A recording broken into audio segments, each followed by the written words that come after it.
Dans notre société, l'amour parental est censé être inconditionnel.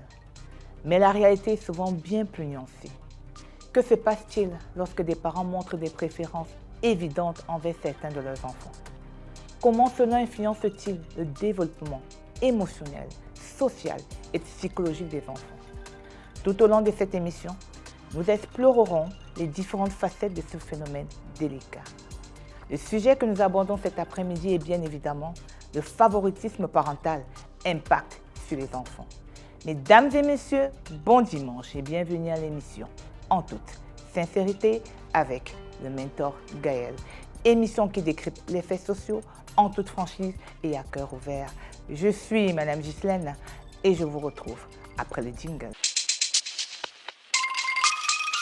Une fois de plus, bon dimanche et bienvenue à cette émission. Pour ceux qui viennent de nous retrouver, nous avons commencé une belle émission qui a pour thème favoritisme parental, impact sur les enfants. Comme d'habitude, nous invitons à liker, à commenter et surtout à partager. Donc sans plus tarder, je vais vous présenter ce panel. Ce panel où nous allons parler du favoritisme des enfants. Du favoritisme des parents, pas des enfants.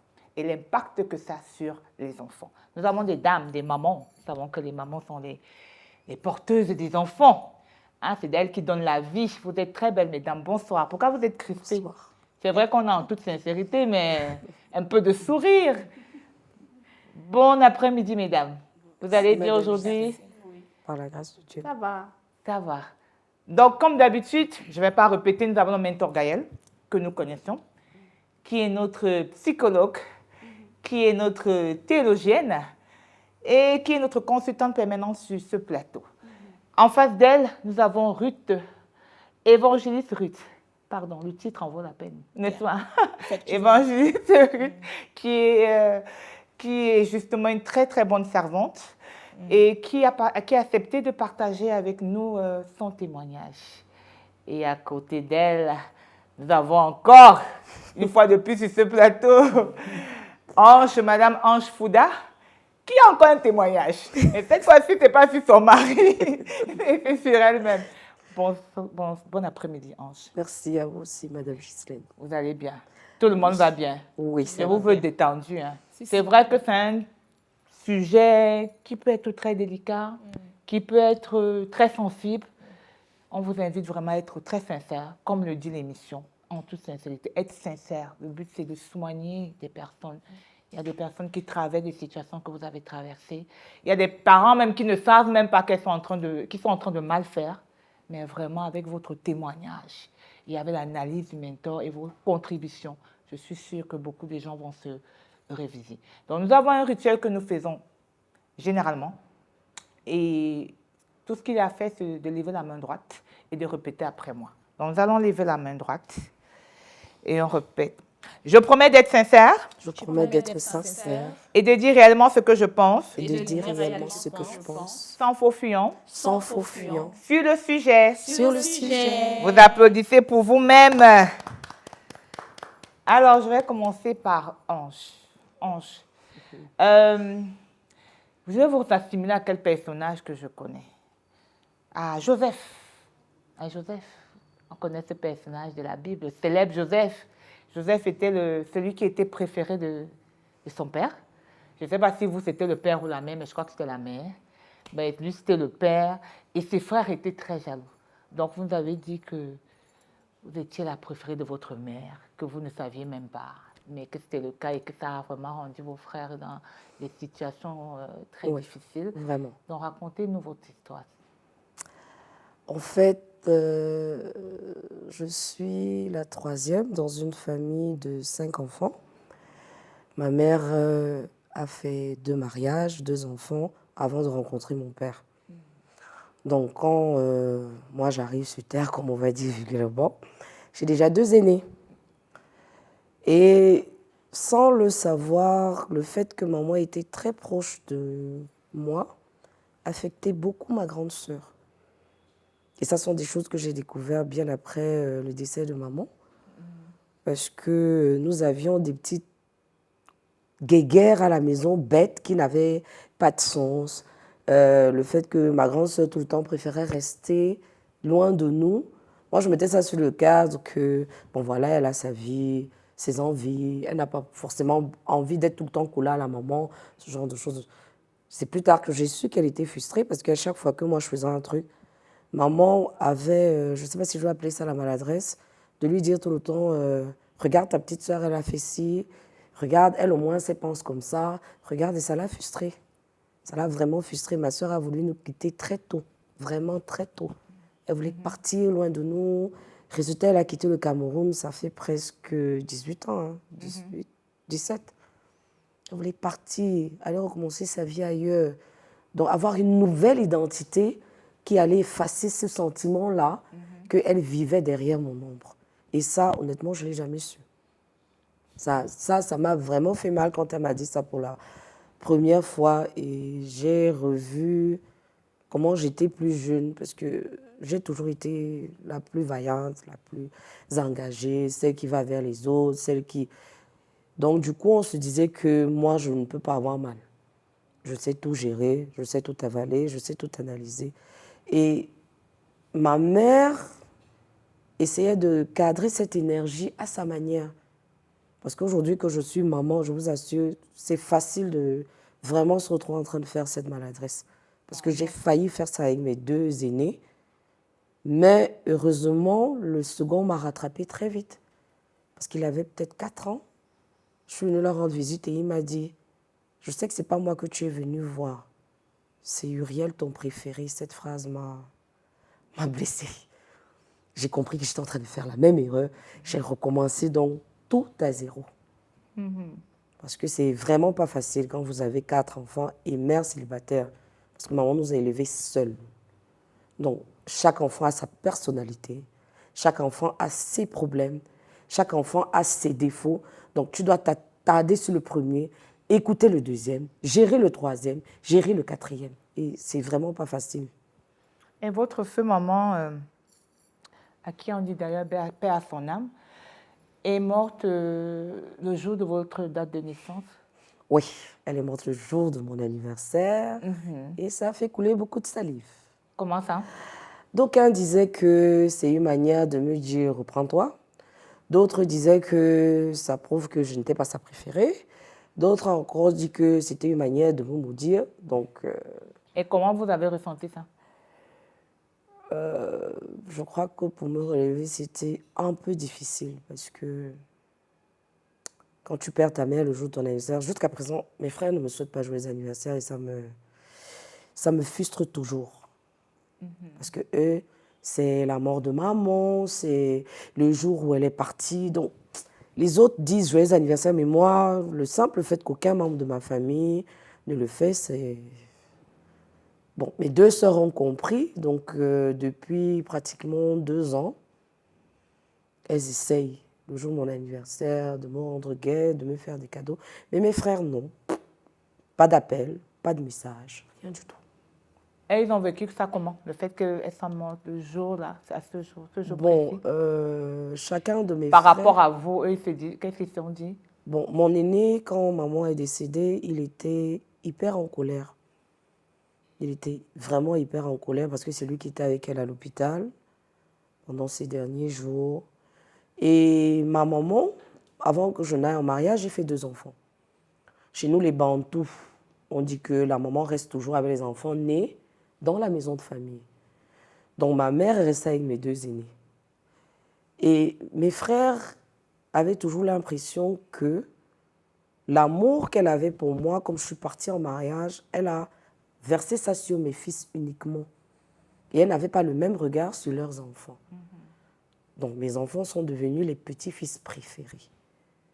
Bon, c'était une impression? Voilà, c'est l'impression. C'est une impression ou bien une réalité? Moi, je ne vais pas dire... Même si elle ne voulait pas le faire, de manière froide, même si ce n'était pas son intention première. Bon, moi, ma mère, c'est quelqu'un qui a toujours aimé les enfants. Moi, je pense qu'en fait, comme ils se sont retrouvés seuls avec elle et que nous tous, nous étions grands, chacun est parti faire sa vie, elle a commencé à les considérer comme sa propriété à elle. Parce que même moi, je n'avais pas mon mot à dire hein, en ce qui les concernait. Je ne prenais aucune décision. Je prends une décision, elle n'est pas d'accord, Elle me dit carrément, ce ne sont pas tes enfants, ce sont les enfants que tu vas faire dans ton mariage. Donc, pour revenir au jour où elle mourait, mon grand frère, sans le savoir, il m'a blessée parce que je n'étais pas avec eux à l'hôpital, en fait. Justement parce qu'elle avait refusé. Elle a dit, je reste uniquement à la maison avec ses petits-fils. Elle ne veut pas qu'il la voie dans cet état. Alors, quand elle décède, j'apprends d'abord ça par d'autres personnes. Mais ça, c'est même passé. Tout le monde était à la maison, on attendait, il fallait mettre le corps à la morgue parce que mon frère n'était pas dans la ville, mon petit frère. Et on l'attendait, il a vraiment tenu à mettre lui-même maman à la morgue. Alors, quand ils sont entrés, moi, je me lève parce que je vais genre, qu'est-ce qui s'est passé? Et il a sorti une phrase il a dit, décidément, ta mère t'aura aimé jusque dans la tombe. Ah bon? Ça m'a... Et pourquoi il a dit ça? À cause du J'ai- jour où elle est- Honnêtement, j'ai jamais demandé. Ma petite sœur a essayé de me calmer parce qu'elle m'a dit non, laisse. Je me suis dit que bon. Après, j'ai appris qu'elle est morte avec le nom de mes enfants. En se plaignant en appelant tout le monde, soutenez Ange, ne la laissez pas. Voilà Uriel, voilà Isaac. En mourant, elle disait Seigneur, mes enfants, ils vont faire comment? Donc, en mourant, elle n'a pas cité les autres petits-fils et peut-être ça l'a heurté parce que il était Mais auprès d'elle. vous n'étiez pour rien, en fait. Oui, mais comme je dis, c'est une forme de maladresse parce qu'elle aussi, il était à côté d'elle en fait. Il était à côté d'elle. Donc, il aurait peut-être aimé qu'elle le prenne dans ses bras, qu'elle lui dise, ben voilà, je vais partir, je veux que tu sois fort, je te remets la famille, occupe-toi d'eux.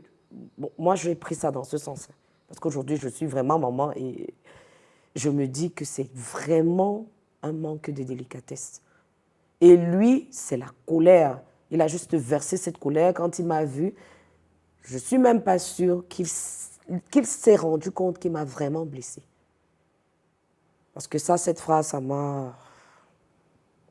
Et après, donc, on te dit encore qu'elle est morte le jour de ton anniversaire parce qu'elle veut te maudire, elle te punit, c'est toi qui l'as fait partir. Après, tu entends que non, elle avait plus l'âge de s'occuper de tes enfants.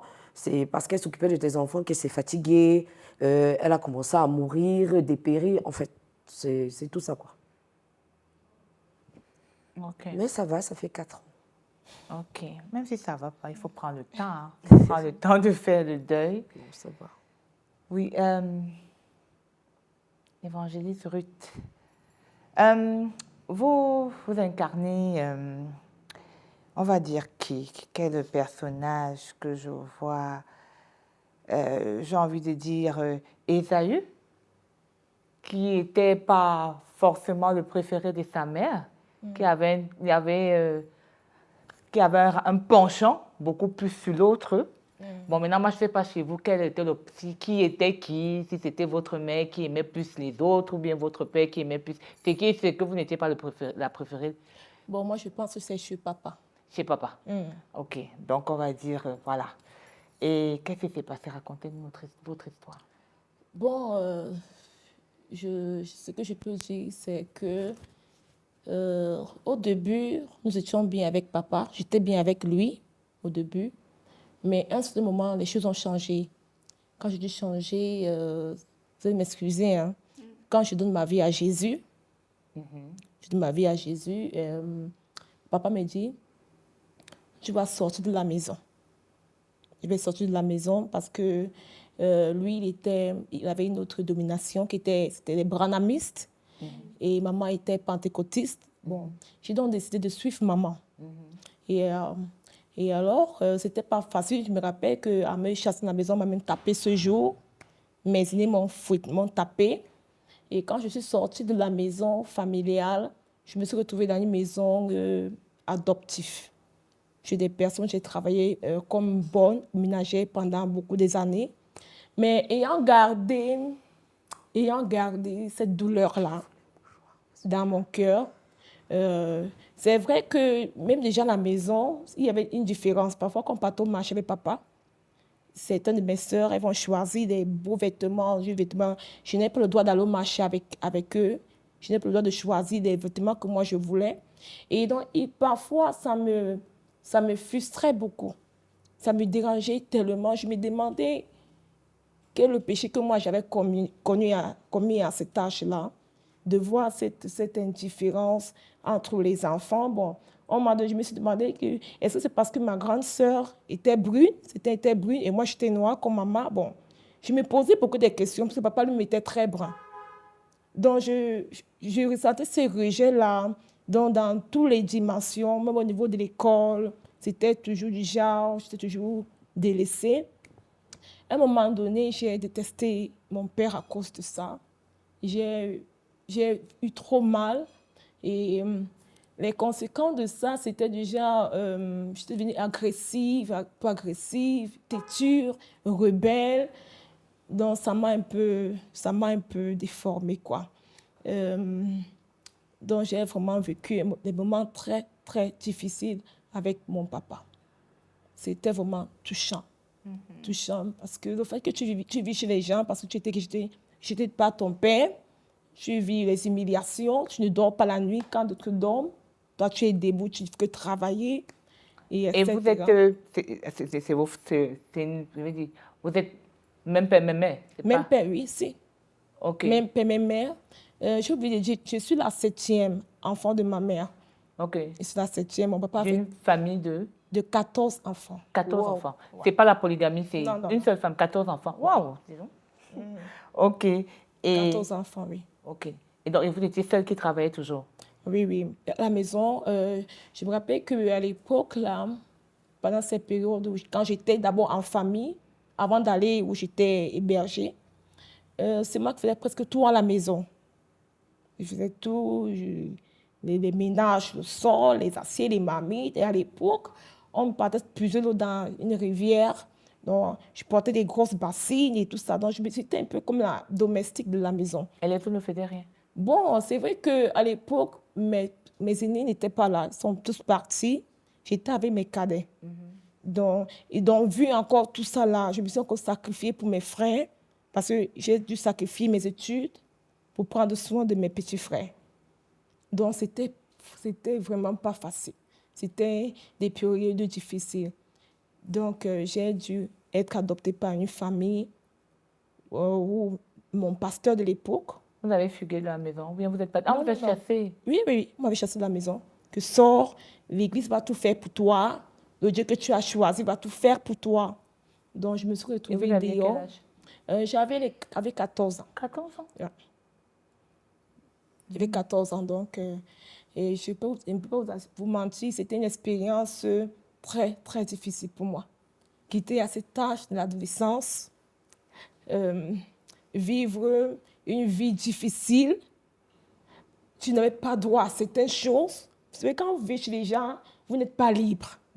Vous êtes comme en prison, surtout quand vous êtes peut-être ménagère dans une famille, dans une maison d'accueil. À 3 heures, tu dois être debout si l'enfant ne dort pas. Tu dois dormir peut-être à 4 heures, 5 heures.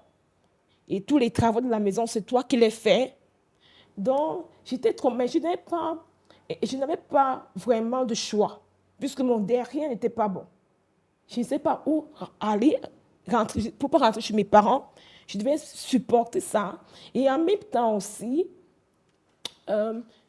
ayant donné ma vie à Jésus, je me suis dit, bon, si je rentre dehors, la vie de dehors n'était pas mon genre. Vous voyez un peu, avoir une petite amie, tout ça là, ce n'était pas pour moi. Donc, j'étais obligée de supporter tout ça. Et ce qui fait que j'avais gardé une rancune, une amertume, une colère. Et j'ai grandi comme ça jusqu'à l'âge de la maturité.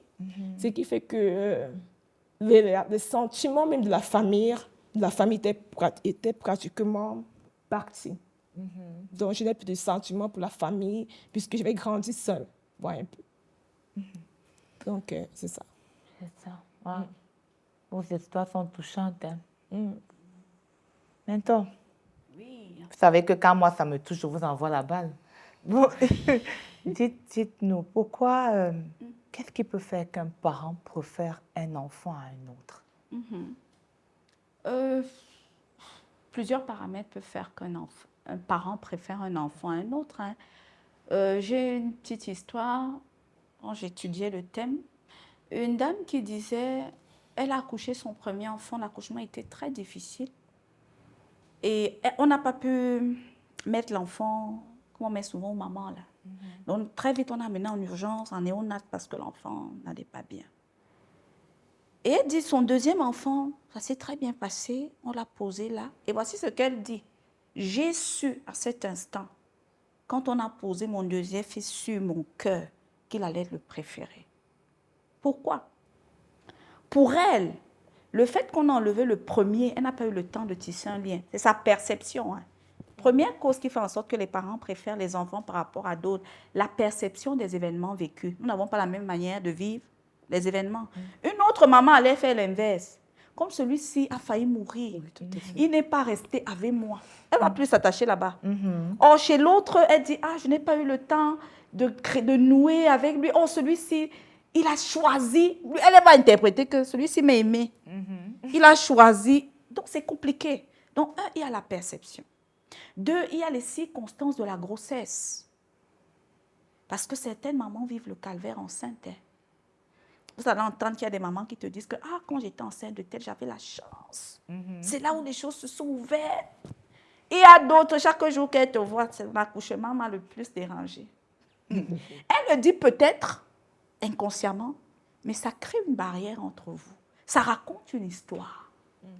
Donc, il y a l'histoire antécédente vécue par les parents, même les papas. Hein. Il y a les papas qui vont te dire que quand ma femme était enceinte, j'ai eu une nomination. Celui-ci, quand il est né, mes problèmes ont commencé. C'est pareil. Donc, et il y a maintenant les affinités aussi. Généralement, le parent va te dire qu'il est attiré par celui qui le comprend, qu'il est attiré par celui qui est comme lui. Hein, quand j'étudiais le thème, j'ai lu une dame qui disait un jour, elle arrive, ses enfants avaient fait un procès et certains disaient, tu ne nous aimes pas, tu ne nous aimes pas, tu ne nous aimes pas, tu aimes plutôt tel. Elle a demandé, pourquoi vous dites ça? Ils ont dit, parce que lui, quand il rentre de l'internat, tu as tout le plat préféré qu'on aime là, les crevettes. Elle faisait des terrines là, des crevettes avec la crème. C'est ça que tu fais chaque fois que lui rentre. Tu fais le festin. Tu n'as jamais fait ça pour nous. Et quand il est malade, tu ne dors pas. Elle dit que la seule réponse qu'elle leur a dit, elle a dit, je vous aime tous. Sauf que vous avez un tempérament très chaud.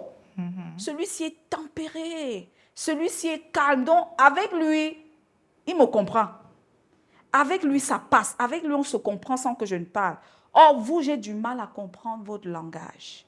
Donc, je cite ces quelques éléments, c'est beaucoup, hein, Madame Ghislaine, pour dire qu'on n'a pas un amour préférentiel pour un enfant pour rien.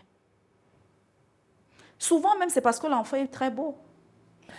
Mais est-ce que, j'ai envie de parler à leur place, est-ce qu'on a demandé à ne pas être l'enfant préféré? Est-ce qu'on a, peut-être si c'est la raison, c'est la beauté, est-ce que c'est moi qui ai demandé à ne pas être beau ou belle pour subir ça? Est-ce que c'est moi qui ai demandé à ne pas avoir ton caractère?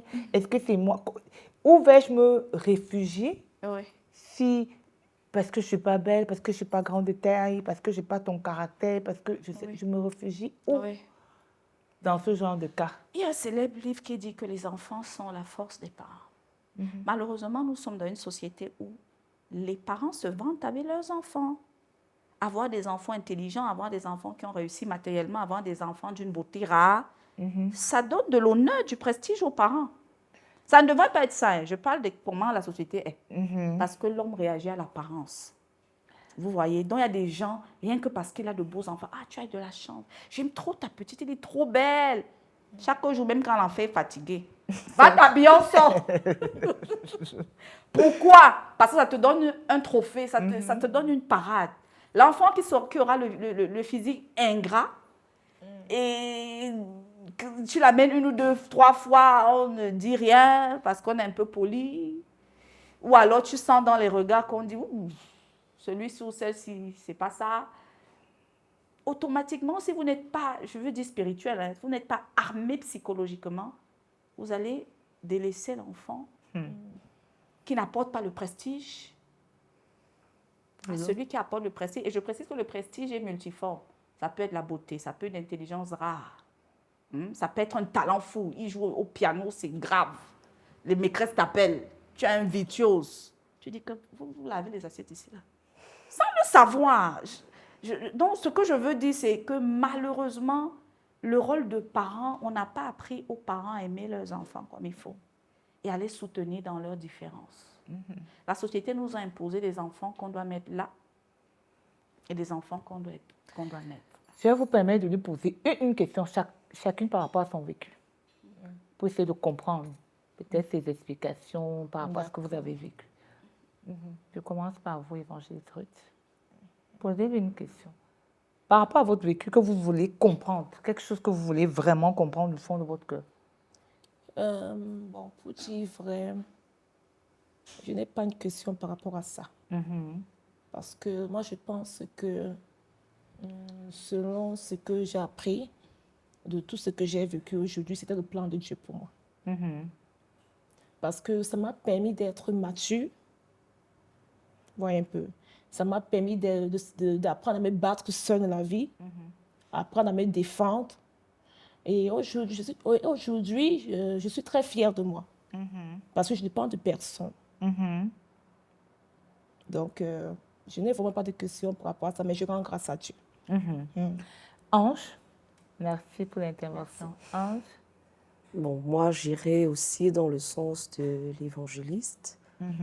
Parce que pour moi, comme j'ai toujours eu à lui dire, la petite histoire qu'elle a sortie en premier, j'avais eu à faire le même reproche à ma maman. La première fois qu'elle a fait son coma diabétique, je lui avais dit, pourquoi c'est toujours lui? J'ai toujours l'impression que tu préfères mon frère.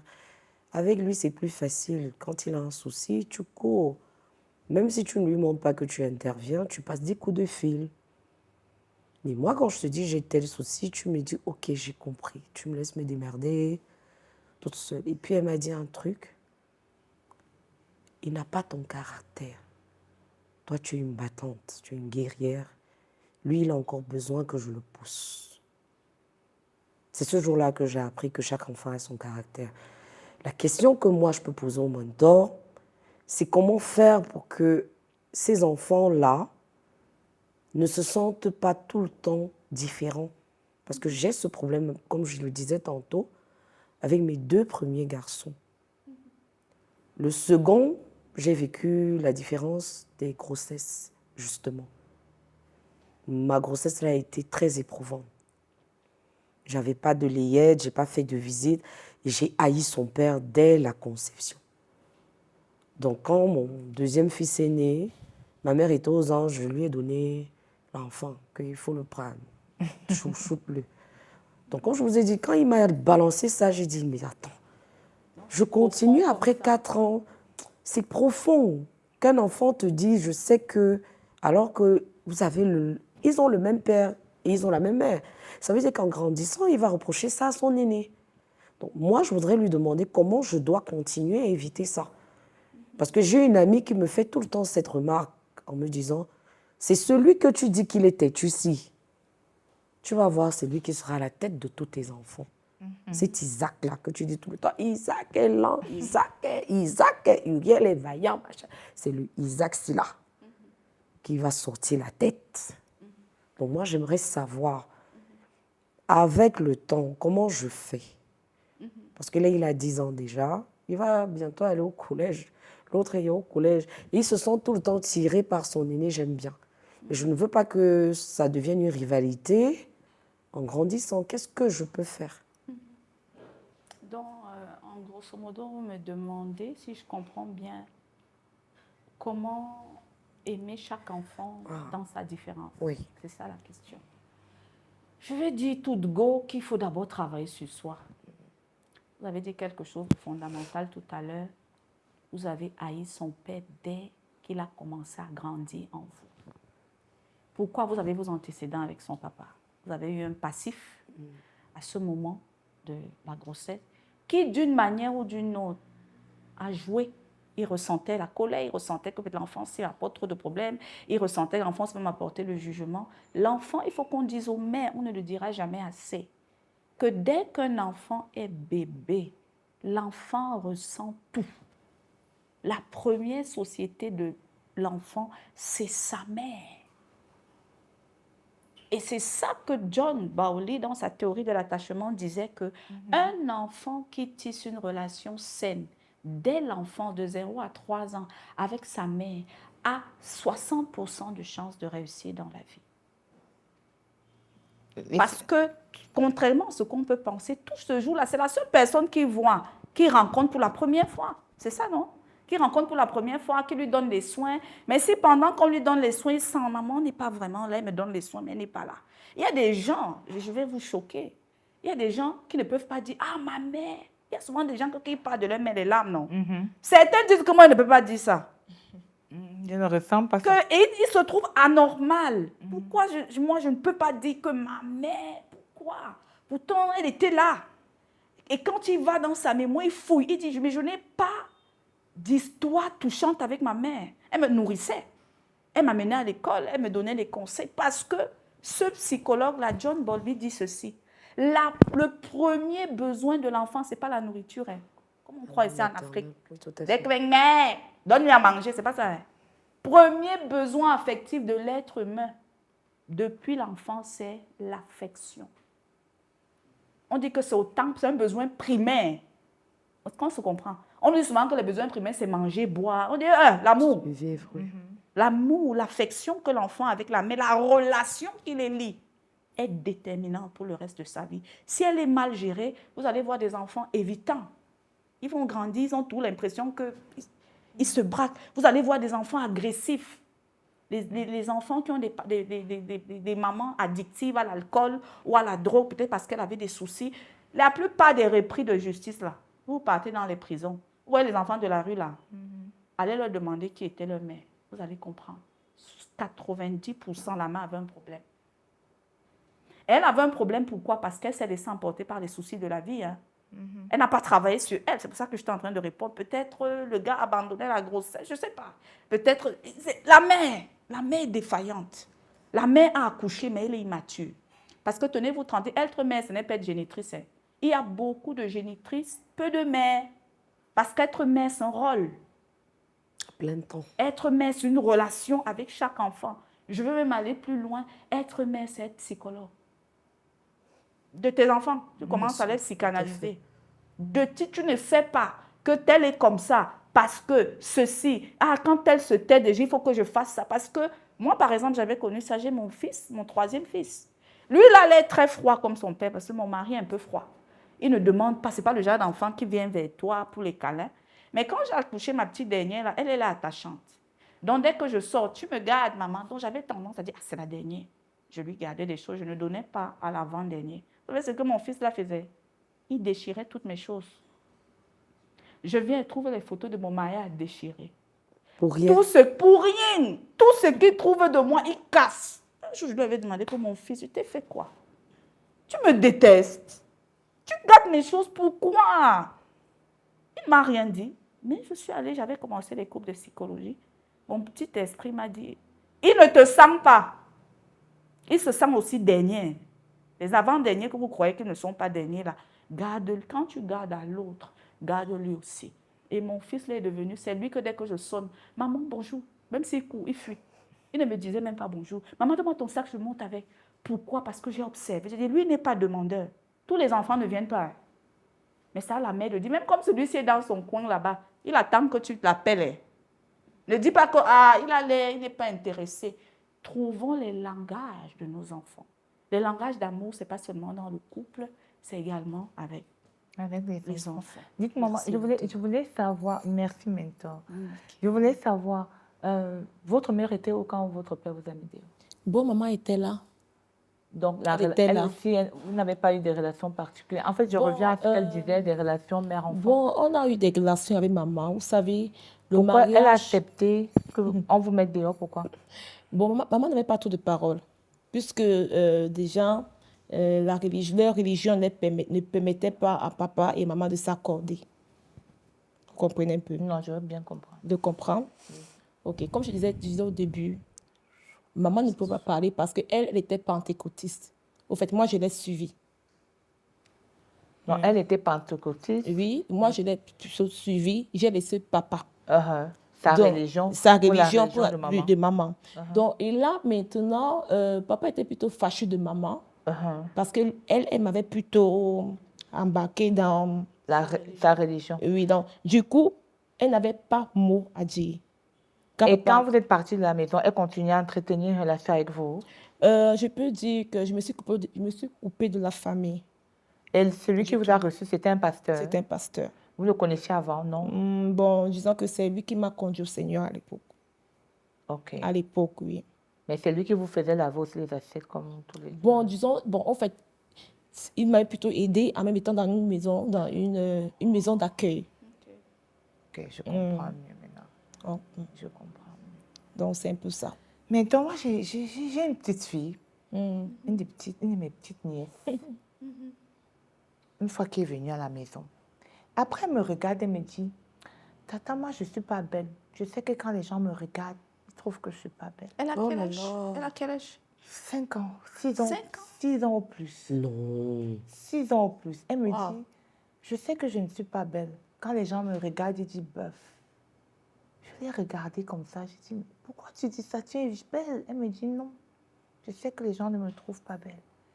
Et j'étais dépassée. Je me suis dit, le niveau de blessure, si, À l'âge à 6. cet âge, comment, c'est venu de quoi en fait? Qu'est-ce qui peut bien procurer qu'elle ne se trouve pas et j'ai essayé de la convaincre du contraire. Elle était convaincue de Elle était convaincue. Et ça s'est passé comment? Elle était là, elle était avec une autre petite fille.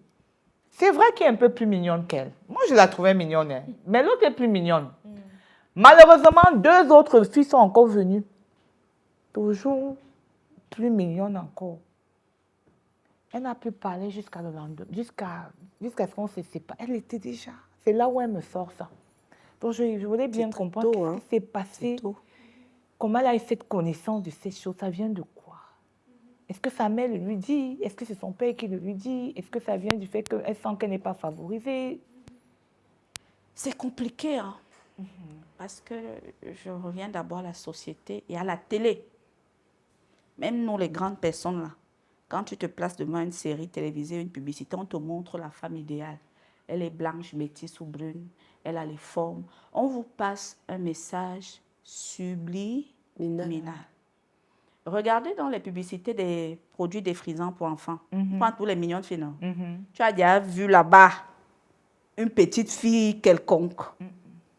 Ça envoie des messages au cerveau. Et le cerveau se compare.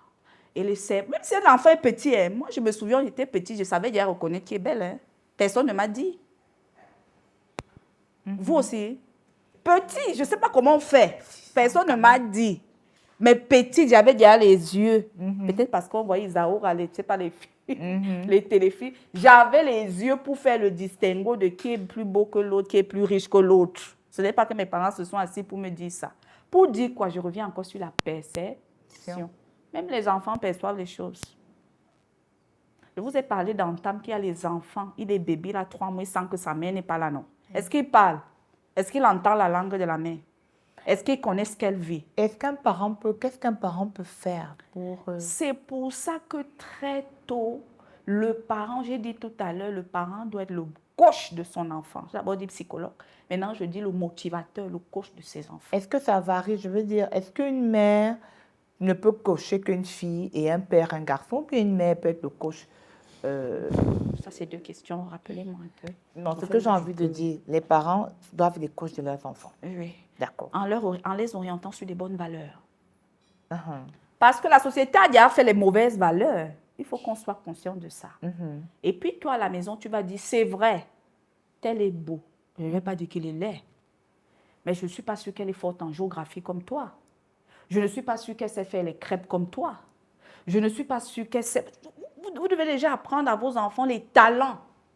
Les talents. Regarde, tel fait ça, mais à l'école, elle n'a pas ta note. Hein? Tel fait ça. Il faut toujours que l'enfant sache que, oui, tu vas rencontrer des personnes qui ont des talents différents. Peut-être que toi, tu n'as pas, mais tu dois déjà savoir les talents que toi, tu as. Et c'est ça qui te donnera de la valeur. Et c'est déjà ça qui t'impose, même auprès des autres. Il n'y a pas de talent supérieur. C'est pour ça que j'ai dit, nous devons être les coachs de nos enfants tôt. Hein? Et c'est ça que les Blancs ont compris. Regardez les Blancs là. Les Blancs font que même quand ils ont les enfants malades, ce n'est pas un problème. Hein?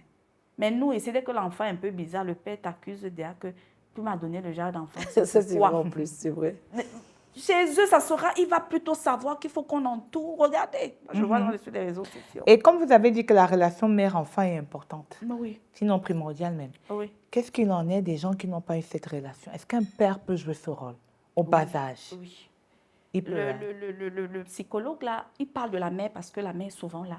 Mais il dit que si la mère n'est pas là, il y a des figures affectives que l'enfant connaît tôt et avec qui il s'attache. C'est pour ça qu'il a appelé la théorie d'attachement.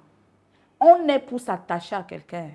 On est pour s'attacher à certaines personnes de notre environnement. C'est pour ça que vous allez voir des enfants, quand il a un certain âge, quand il commence à avoir 4-5 mois, il refuse les gens, non. Quand tu veux le porter, il fait ça, non. Il ne te connaît pas. Quand il est déjà habitué avec toi, même si tu es... On a vu l'histoire sur les réseaux sociaux de la célèbre nounou, noire, des enfants arabes. Les enfants là pleuraient, ils voulaient même tomber évanouis. Comme si c'était leur mère. Ça veut dire que l'amour, vous pouvez ne pas avoir votre mère génitrice, peut-être elle n'est pas là, on vous donne une bonne nounou, on vous donne une bonne tante, on vous donne à la grand-mère qui vous entoure d'affection, qui comble votre réservoir affectif, mais vous êtes sécure, vous êtes équilibré, vous avez une personnalité saine lorsque vous avancez parce que vous avez cette figure d'amour qui vous a tenu la main. Mais le danger vient souvent du fait qu'on ne les a pas. Ou peut-être tu avais ta tante après pas un mariage. Oh, je suis mort. Ou la nanny part. Donc, c'est ça. C'est ça donc qui fait en sorte que nous avons donc des personnalités malades.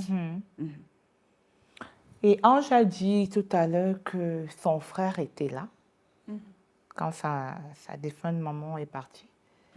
Et beaucoup de gens disent que et qu'elle aurait souhaité que ce soit quand même lui qu'on serre dans les bras, c'est-à-dire qu'elle meure dans ses bras.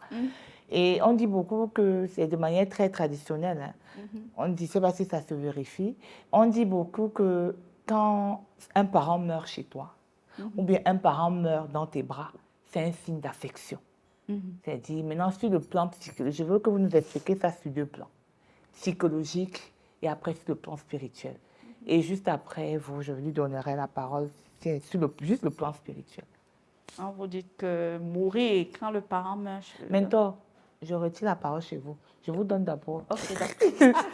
Sur le plan spirituel, dites-moi, est-ce que ça s'explique que si le fait de mourir entre les bras d'un enfant, un parent meurt entre les bras d'un enfant, est-ce que c'est un signe d'affection? Est-ce que c'est une façon de dire à cet enfant, je t'aimais? Ou bien le fait de ne pas vouloir mourir parce qu'il y a les mères là, ou les parents, un parent, il va vouloir sortir de la maison.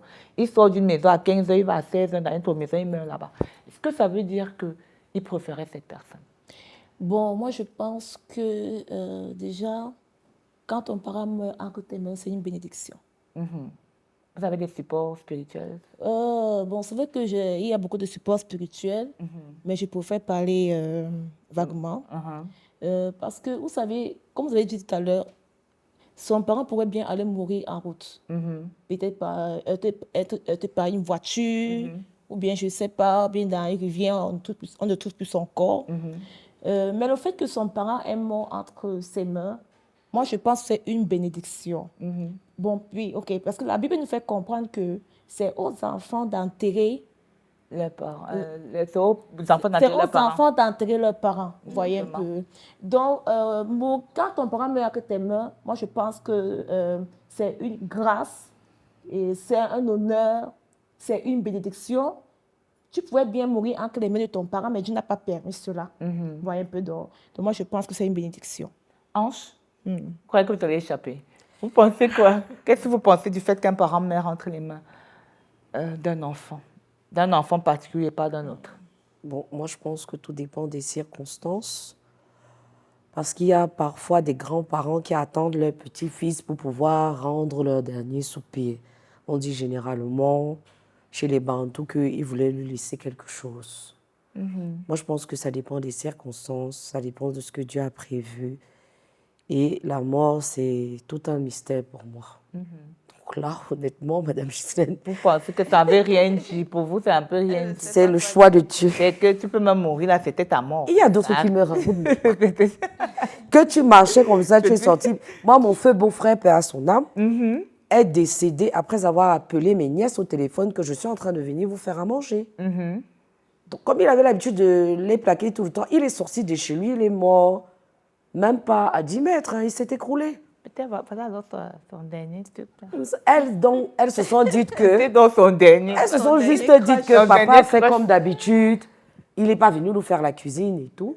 C'est moi du Cameroun qui appelle en Belgique et qui dit que j'entends les pleurs. Tu es sûr que ton gars va bien? Sinon, ma soeur dit que non, il va bien, il devait faire la cuisine et tout. Car elle-même, elle appelle. Elle dit que on a maudit le gars là ici, donc il est mort. C'est comme ça qu'ils ont su que leur père était mort. Bon, moi, c'est le choix de Dieu. Donc, le père a quand même appelé les filles. Juste pour leur dire, vous avez à manger, non, je viens vous faire Je la viens vous cuisine. faire à manger. OK. Maintenant, on finit par vous. Sur le plan Psychologique et- métaphysique d'abord, psychologique, je ne sais pas. Sur le plan métaphysique, c'est-à-dire invisible et tout, même dans la tradition africaine, on dit par exemple que si un chef meurt hors de sa terre, il a triché en chefferie. J'ai déjà entendu ça. On dit toujours que celui qui te ferme les yeux, c'est celui qui est béni. En tant qu'enfant. On a la Bible, on a Joseph qui a fermé les yeux de son père. Son père aurait pu mourir dans la terre où il y avait la famine. Et il pleurait, on dit qu'il pleurait son enfant là tous les jours. Il croyait que l'enfant était mort, mais Dieu a fait en sorte qu'il se retrouve. Et c'est Joseph qui a fait la sépulture. On dit que les obsèques de Jacob, quand vous lisez la Bible, il n'y a même pas un patriarche qui a eu les obsèques de Jacob. C'était grave. Non seulement on a fait les funérailles de son père en Égypte avec tout le peuple et toutes les fastes, on a encore rentré à Canaan faire le deuil. Je pense quand même que la nature nous donne des signaux. C'est difficile que quelqu'un meure chez son ennemi, sauf si l'ennemi l'a assassiné. Est-ce que, de manière, j'aime pas ça. Hein? Sauf si on t'a séquestré, l'ennemi là t'a séquestré. Vous comprenez un peu? C'est difficile. C'est pour ça que vous allez toujours voir les parents dire appelez tel quand il veut mourir. Tu entends ça? Ou alors je veux voir tel. Même si elle est chez un enfant, hein, vous avez appelé tel. Il ne vient pas me voir. C'est dès que la personne finit de voir, il passe. C'est un signe. Allez, c'est ça. Donc, C'est un signe de la position que l'enfant avait dans le cœur du parent. Je vous dis. Moi, j'ai entendu des enfants dire que je me suis occupée de maman, elle a attendu que le pâte au marché, elle a appelé son fils. Dès que son fils est venu, son fils a fermé les yeux. Maman, tu m'as détestée. J'ai entendu dans ma famille, ma tante dit ça. Celle qui gardait le plus ma grand-mère. Et comme mon père était le seul fils, elle s'est arrangée à venir mourir. C'est mon père qui était là seul, il voyait la télé. Il n'a même pas su. elle est venue mourir là. Elle est venue mourir là. Mais donc, c'est quand même... Je dis qu'il y a des signes. La vie, La Bible Bible nous dit. Je ne sais pas si ça veut dire ingrat. Comment un enfant peut s'occuper de Même toi? Jésus, on dit que sa dernière parole, c'était que Jean, voici ma mère. Et la Bible nous dit que Jean était le disciple que Jésus aimait le plus. Les morts là des personnes, les morts, hein, la mort, on dit la fin d'une chose vaut mieux que le commencement. La mort trahit beaucoup de choses. Ah bon? Hein? Oui, La je suis mort aussi, même si c'était quelque chose qui était caché, ouf, on ne quitte pas la terre sans qu'on ne sache certaines choses. Donc, si tu as enterré ton père, toi qui me suis l'autre, ta mère t'aimait, tu ne savais pas, ou bien elle était embrouillée. Si c'est toi qui fais le deuil, et on en... Est-ce que vous êtes en train de nous dire que la non, maman l'anniversaire là, Mhm. elle n'est pas morte pour les autres frères qui vont pleurer, qui tout le temps partent sur la tombe. Elle a voulu lancer un signal à son enfant. Mhm. Vous voulez Je dire quoi? veux que quand tu vas célébrer ta vie, je sois toujours là. Effectivement. Mhm. Je veux que, parce que le 3 décembre, c'est une ex avec, celle-ci, elle ne joue pas avec le 3 décembre, c'est une date fétiche. Elle connaissait. Moi qui ai grandi avec elle, le 3 décembre chez Ange, c'est grave. 7 mois avant, on n'a que ne blaguez pas. Je veux elle prenait. Et sa mère savait ça. Et peut-être c'était sa prière. Peut-être c'est ta prière. Donc, c'est un signe pour dire, je t'ai beaucoup aimé. Et je serai avec toi-même. Je serai morte, mais sans être morte. Parce que chaque fois que tu vas souffler ta bougie, tu vas te souvenir que je t'avais poussé le jour-là. Je t'ai arrêté entre mes mains. Ça, c'est pour Et elle. maintenant, vous avez quoi à dire à ses frères celui qui a dit, il doit être choqué, lui qui dit Je aujourd'hui le que comprends. ta mère t'a aimé jusqu'à ta... Donc, Parce elle est même que- morte le jour de ta... Parce qu'il aurait aimé ça. Et qu'est-ce que Oh, vous tout pouvez le lui monde dire? veut être le favori. Mhm. Ça, c'est clair. Même en amitié, on peut avoir 5-15 amis là. Tu veux être le favori, tu veux quand même savoir que parmi nous 5 là, on a nos confidents. C'est humain. Donc, c'est normal que dans une fratrie, les enfants voudraient, chacun veut être le favori. C'est normal qu'il ait ce sentiment. Ce n'est pas un sentiment bête. C'est plutôt très sage. Bon, maintenant, comment faire pour ne pas montrer ses préférences? C'est ça la grande question, Madame Gisèle. C'est compliqué, hein? Comment faire? Je vous renvoie d'abord la question. Comment faire? C'est une question. Parce qu'on est humain. J'aimais beaucoup son mot. Elle disait la maladresse. Maman avait beaucoup de maladresse. Maman avait l'indélicatesse. Et moi, je vais ajouter, c'est un manque de sagesse. Les vieux d'avant, là, c'est quand le père voulait mourir que le successeur savait que son père l'aimait. Parce qu'il faisait toujours tout pour qu'il soit À l'écart. ailleurs ou à l'écart. Donc, je pense que quand on aime quelqu'un, il faut le protéger. Et le protéger et veiller pour ce qui est des enfants, parce qu'on est dans le cadre du favoritisme parental, à ne pas frustrer les autres. On aura toujours une balance qui va plus pencher. C'est humain. Si je viens dire ici en tant que psychologue qu'on va aimer chacun 5 sur 10, c'est faux. Le modèle parental idéal pour nous qui sommes parents, c'est Dieu. Parce que nous tous, autant que nous sommes là, chacun est persuadé d'avoir une relation particulière avec Dieu, qui ne ressemble à aucune autre. Parce que la manière dont il te traite, ce n'est pas comme ça qu'il me traite. On a cette conviction, qui nous l'a dit? On ne sait pas. Parce que dans le secret, dans la manière dont il vit avec chacun, il a cette manière d'être avec nous. Donc nous devons tricher Dieu qui est le leader par excellence. Nous, c'est vrai, on aura des préférences, mais ayez une relation par que chaque enfant dise que quand il réfléchit dans sa tête, il a les souvenirs avec vous. Ce n'est pas bon quand l'enfant cherche. Il m'a nourri, mais je n'ai pas de moment de qualité, je n'ai pas de moment clé avec mon parent. C'est dangereux. Si dans une relation, l'enfant, même le parent, il y a aussi des parents, ils te disent que je le mettais à l'école, je le nourrissais, mais je n'ai pas de moment clé avec cet enfant. C'est que vous avez raté quelque chose. Vous n'avez pas su tisser une relation avec le parent ou avec l'enfant. Donc, c'est important.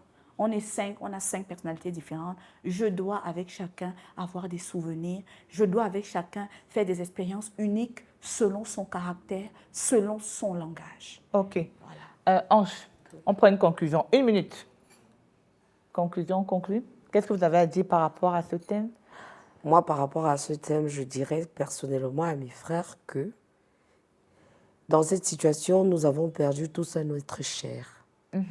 Autant elle était leur maman, autant elle était la mienne. Autant ils se sentent perdus, autant je me sens perdue. Donc, ce que je souhaite, c'est que pour honorer notre mère, qui était notre mentor, qu'on reste soudés, qu'on s'entende mieux que ça, et qu'on lui montre qu'elle qui était amour, partage, n'est pas morte pour rien. C'est tout ce que je souhaite. Je ne veux plus que ce jour soit uniquement le jour où maman est partie, que ce soit le jour où on célèbre le fait qu'elle soit partie, en fait. Moi, c'est tout ce que je veux leur dire. OK. Évangéliste? OK. Pour moi, comme conclusion par rapport à ce thème, ce que moi j'aimerais dire, c'est que toute chose concombre de ceux qui aiment Dieu. Si ton papa ne t'aime pas, ça ne veut pas dire que Dieu ne t'aime pas. Dieu t'aime. Et surtout, il faut garder cette foi-là en toi et avoir confiance en toi. Et toujours croire que peu importe la manière que ton père, le caractère que ton père, ton papa te montre, mais au fond, ce n'est pas un démon, ce n'est pas un diable. Au fond, il y a un amour là, intérieur, même s'il ne te montre pas cela. Parce que si quelque chose t'arrive là, il sera peut-être le premier à sortir et venir te secourir. Donc, en conclusion, il faut apprendre à pardonner, apprendre à simplifier et essayer de voir la leçon que le Seigneur voudrait que tu tires de ta relation avec ton papa ou ta maman ou tes frères et sœurs. Donc, merci beaucoup. OK. On va conclure cette émission en disant que c'est vrai qu'on aura toujours des préférences. C'est vrai que à cause d'un caractère, à cause d'une apparence, on peut être attiré par un enfant, mais la meilleure façon, c'est de cacher cette préférence et de mettre, ne serait-ce par apparence, les enfants sur le même pied d'égalité. Donc, on vous dit merci et on se voit pour la prochaine édition. Au revoir.